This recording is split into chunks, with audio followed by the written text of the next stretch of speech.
1 million views. Now, I have not watched this video since I posted it, but it has become my most popular video on this channel. And today, we're gonna react to it together. As a soft dom with a penchant for psychological sadism, the concept of non-physical punishment that is non-impact both creativity and my voice. What happened to my voice? effectiveness for you to use on any subtype, even the most bratty masochist. Oh God, that intro. That's a good point. That's a good point. But I cannot get over the hair. Like, the hair. Like, I look so Irish. It's ridiculous. I look so Irish. And girl, I'm glad we fixed our colors and our teeth. My God, who let me get on camera 4 years ago?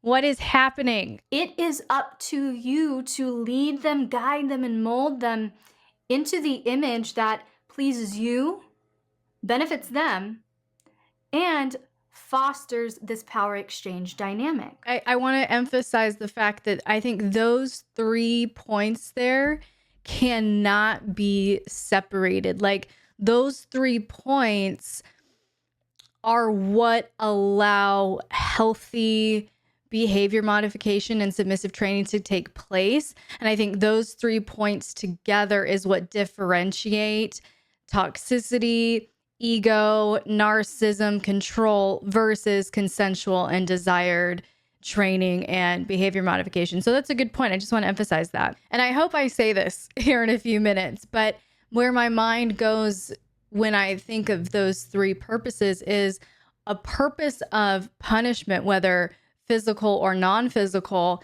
is not to create a power gap that does not already exist. And that is really a lot of the confusion that takes place around punishment and punishment, where a lot of dominants feel like I need to constantly have a reason to punish my submissive in order to either create the power gap, maximize the power gap, justify a maintenance spanking, something like that. And really, that's a misplaced understanding of what authentic punishment versus punishment is. So I hope we get to that in this video. Girl, I hope you covered it. To make it cost your submissive enough. Make it hurt. Where they do not wish to further engage with that behavior. That's right. Now, quickly, let me break down the difference between punishment and punishment. This is something that I quickly touched on in my last YouTube short from my first live BDSM Q&A about a month ago. Oh my gosh, it's been that long. And this is a crucial concept. We've been doing Q&As to understand. So let me break it down very simply. For 4 years. A punishment is any form sent to I'm feeling so thankful right now for Botox and Invisalign. But first, let's talk about the 3. The punishment suits the submissive's limits and personality. And personality, that's an important one. Painful. Pain is not just physical. That's right. So you must identify your submissive's genuine pain point. Come on, girl, talk about it. Punishment. How can they consent to something they don't like? Preference is different than consent. The definition of consent versus preference. Come on, okay, preference we on the same page still. As a greater liking for one alternative over another. Whereas consent is defined as a completely mindful, willing, and uncoerced choice to say yes, and the ability to revoke that yes at any time without fear of repercussions. That's right. Therefore, if we contrast those 2 definitions, I'm so proud of her. I'm so proud of this girl with her Irish hair and her teeth that need to be fixed. I'm so proud of her. Like, girl, this is almost 5 years ago, before trauma treatment.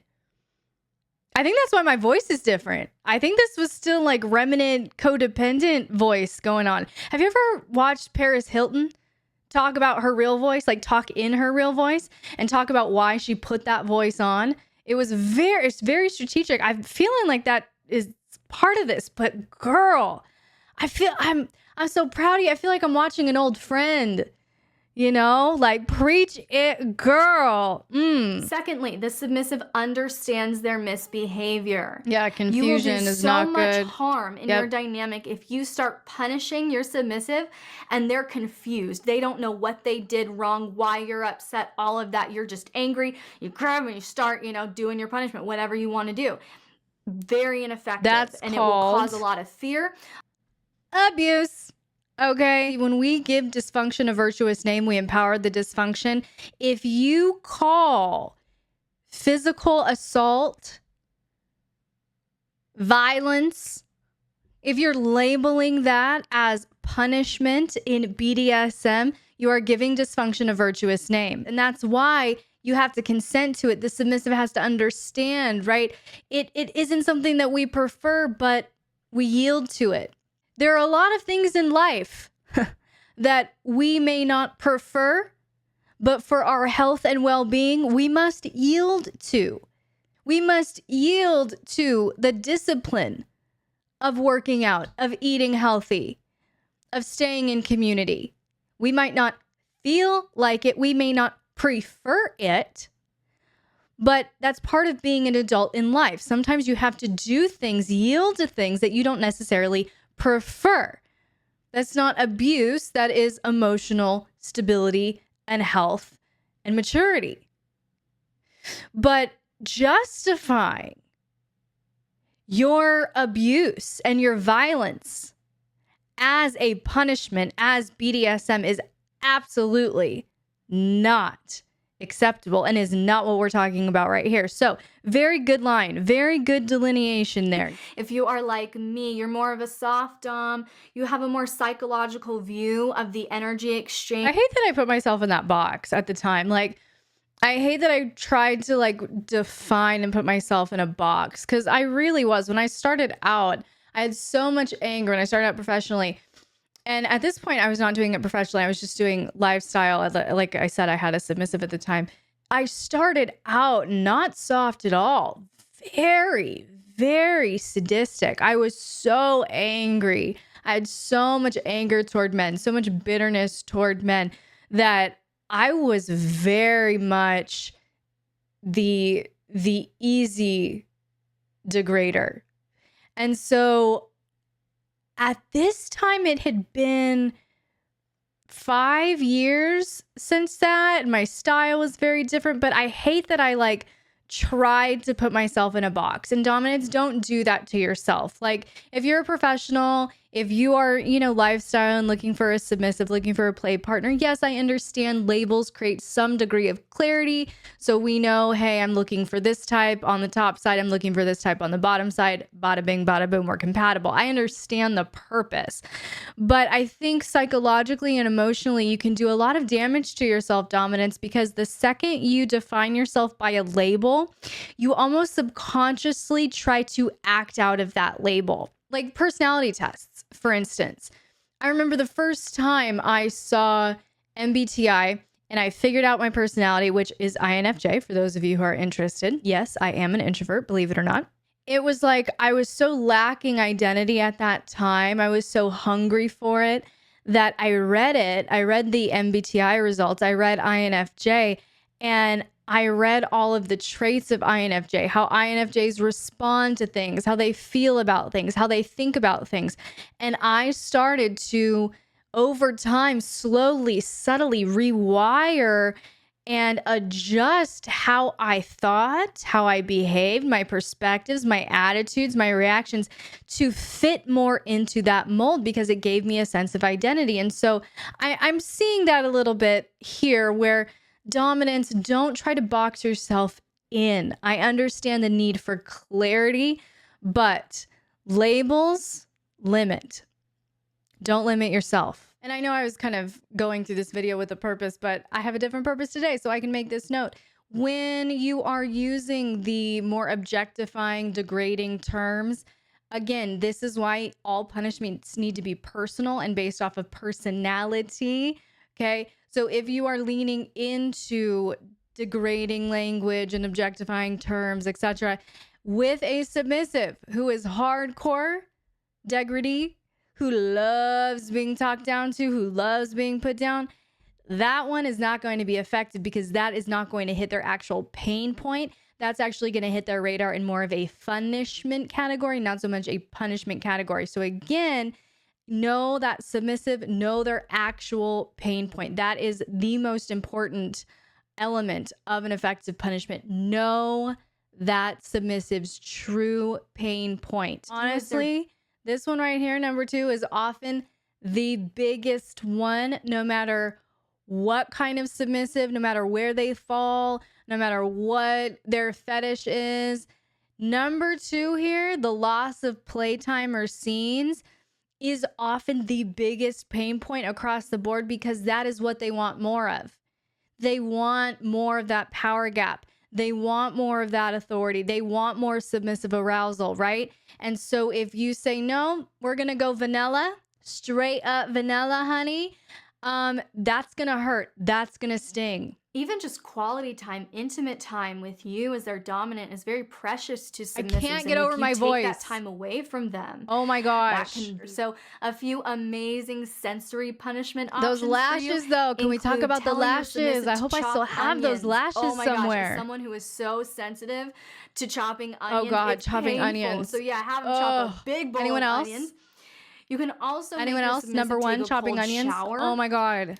I did just do a series here on YouTube recently where I went back through kind of this video and I expanded upon it. And I think I did 3 videos. But anyway, I have a brand new bundle on Patreon as well. And it is my Powerful Punishments bundle.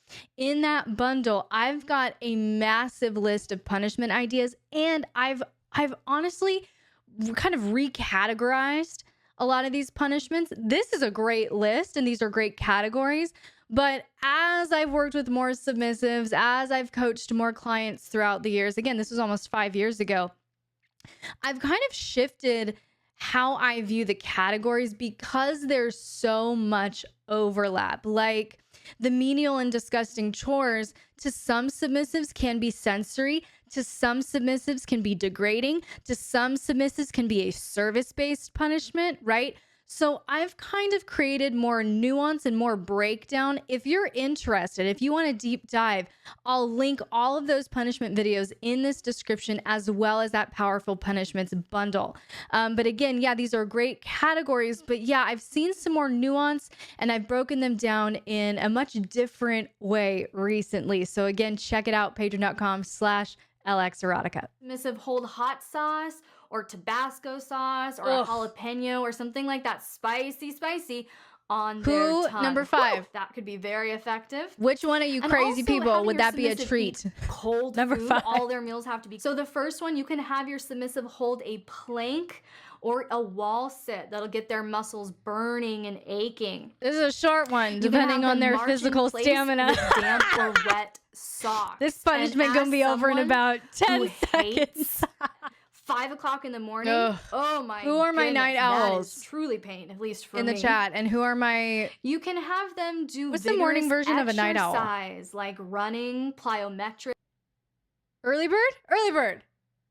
And this is one of the things. This is something that I did adjust because I did see so much overlap in terms of the regression that I believe, if I'm remembering my bundle and everything correctly, I've actually removed regression as its own category and I've kind of infused it into a few of the others. So again, my Powerful Punishments bundle on Patreon and that 3-part series recently on punishments. I've linked it all in this video's description. Check it out. So I'm talking like in their mind, in their emotions, they just feel smaller and softer. And it can be a really great way to add to the intensity of the punishment without being overly aggressive. Yeah, that's good. That's good. That's a good point about creating the power gap without aggression. It can be done. It absolutely can be done. Because that's, again, where a lot of dominants get caught up is I have to be super aggressive to create this power gap. And you can create the power gap through aggression, but you can also create it through nurturing and just making your submissive feel softer, feel smaller, sink down lower. You don't have to raise your aggression if you reduce them. in a good, erotic, pleasing way, right? So that's a great point too, as well. Love that. The 33 non-spanking punishments, I moved it into a list of like over 50. There's a massive list, and it's all in my Powerful Punishments bundle. I don't even think this exists on Patreon anymore. It's now in my Powerful Punishments bundle, has a ton of worksheets and downloads, and way more than 33 punishment ideas. Check it out. Okay, we made it. Not as painful as I thought it was going to be. I can see why y'all like this one so much. This is good. A lot of really good, juicy information. Do you like this format? Should we react to more videos? I can react to like the lowest viewed. See why y'all are hating. Tell me what you thought about this reaction video. If you want to spend time like this again together, let me know in the comments, and I will see you in the next video.